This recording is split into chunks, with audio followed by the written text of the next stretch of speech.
नमस्कार दोस्तों। गाजा के स्वास्थ्य मंत्रालय ने इजरायल के सैनिकों पर गाजा पट्टी में मानवीय सहायता प्राप्त करने के लिए एकत्र हुए फिलिस्तीनियों की भीड़ पर गोलीबारी करने का आरोप लगाया है।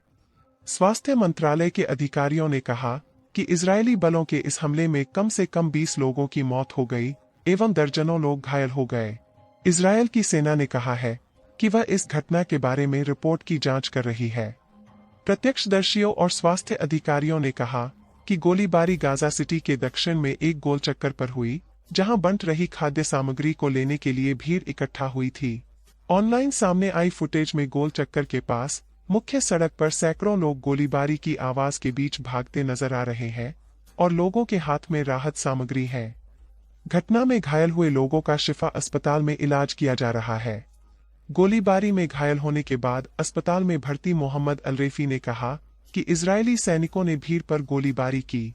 रेफी ने कहा, हम आटा लेने जा रहे थे। उसने कहा कि इस हमले में कई युवा हताहत हो गए।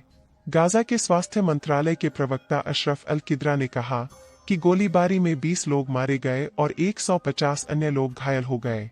बता दें कि गाजा में कई सहायता एजेंसियां खाने पीने का सामान और अन्य जरूरी चीजें बांटती रहती हैं।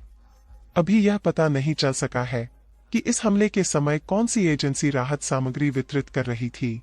फिलिस्तीनी शरणार्थियों के लिए संयुक्त राष्ट्र शरणार्थी एजेंसी और संयुक्त राष्ट्र विश्व खाद्य कार्यक्रम दोनों ने कहा है कि हमले के समय वे राहत सामग्री नहीं बांट रहे थे।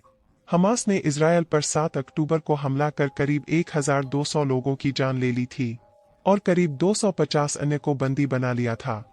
इसके बाद इजरायल ने हमास के खात्मे के लिए गाजा पर धावा बोल दिया, जिसमें अब तक 25,900 से ज्यादा लोगों की मौत हो चुकी है।